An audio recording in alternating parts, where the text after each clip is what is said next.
Welcome back, ladies and gentlemen. It's Sunday the 28th of April. It is 3:10 in the afternoon. Finally got some sunshine. It's a bit nippy out, but it's lovely to be out here. Some sunshine. We've had terrible weather. Rain after rain after rain after rain. So yeah, the hedge, like another 2 weeks, and then it'll be time to get this pruned, get it trimmed into shape. And down here we have, I keep saying I'm going to do this, but this will get done 2 weeks time. I'll go and get some fabric, cover all the side, and probably get some bark chippings over there. Cut some holes for the plants, shut the gate. But yeah, we haven't gone without water this spring, and this autumn, and early summer. But yeah, everything is going really, really well now. I feed everything with Miracle Grow. I use a sprayer, and it soaks through everything and gets into everything. Really good. So down here we have, let's start at the beginning, my pink geranium that'll be getting ready for flowering soon. Little bindweed there. Always get this no matter how much you weed. Once you've got it in your garden, you never seem to be able to get rid of it. It just comes back time after time after time. So yeah, that there. We have this lily, which gets 10-15 flowers on it, but this has been attacked by lily beetle, so that needs spraying. I've not been able to spray, because I like to spray and leave it a couple of days without any rain, so it really soaks into the plant, so I've not been able to do that. Next to that we have a daylily here, as the name suggests, flowers. It flowers for a day, but you get probably 2 or 3 weeks worth of flowers out of that. That's really nice. Nice hollyhock here. And we have a phlox, that's a white phlox here. Another lily there. These are lovely, I really do like hollyhocks, but they do suffer with rust. Just see this here, turn the leaf over. Just see under there, see that there? I wonder if they call it rust. We'll come down here, I have my hosta, and then to the left, a little allium there, that'll get rid of, member of the onion family. That'll be getting ready for flowering soon. And the white phlox there, I'll trim that back soon.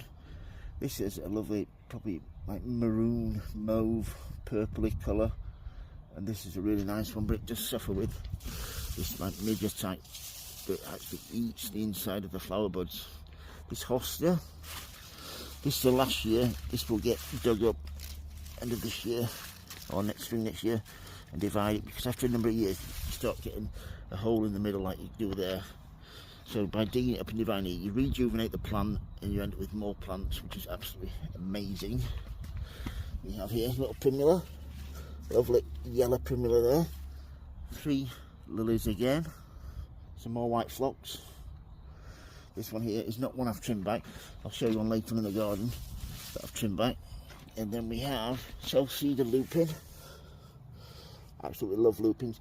I've got 10 that I've grown from seed in there, and they're from, I forget the name of it now, but it's somewhere down south, and it's a Chelsea mix. I've grown them from seed from there before, and the flowers are absolutely out of this world. Absolutely stunning. Come down here, a couple of primulas, a couple of self-seeded hollyhocks, another white phlox, a daylily here. This is a golden one.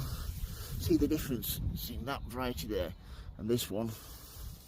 And this is a lovely golden colour, so it should be amazing this year. Come up here, and anemone. I always pronounce that wrong, but that's been in flower for about 2 or 3 weeks now. That single one, beautiful red flower. And then a lupin there. Come up here, this is going to be a nice space. We're going to have some cosmos in here, which will look absolutely stunning. This is another lupin there, and this is the pink geranium. Then we come around here, we have at the back there Japanese anemones. These flower late on in the season, so it's nice to have something late flowering. This is a peony. I forget the name of it, Misty something I think it's called, but this is lovely pinky white, and these are absolutely mind-blowing scent of these.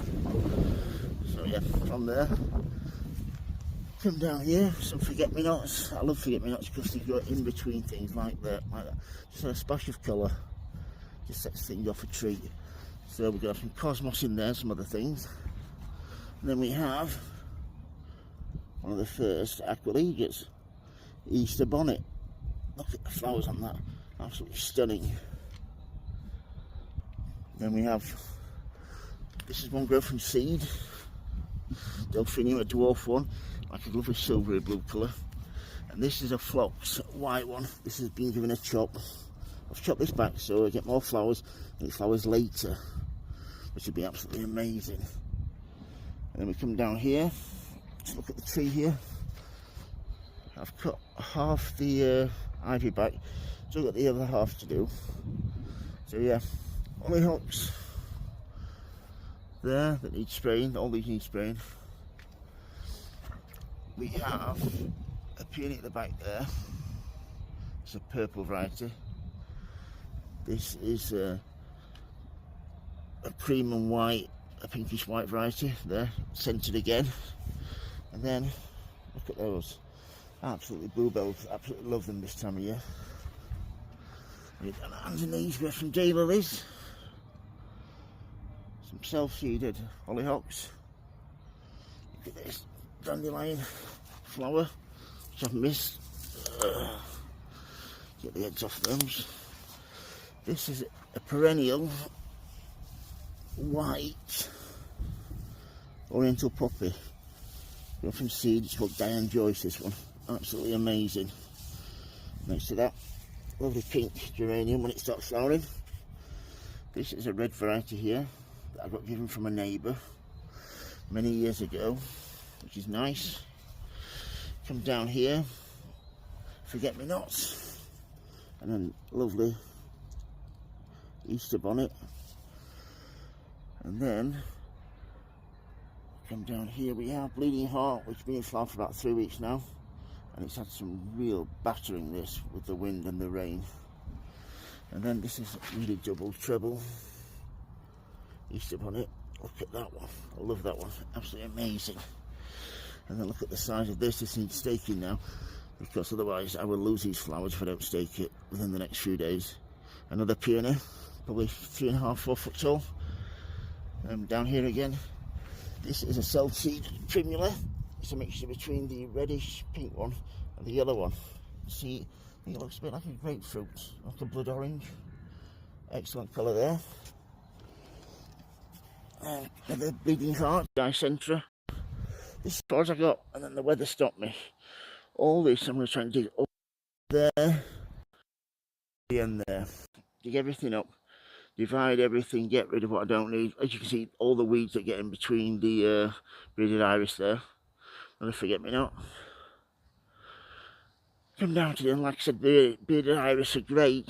The flowers don't last very long, though, and you end up with bare patches in between. Look at this lily beetle. Damage, damage, damage. We come around here.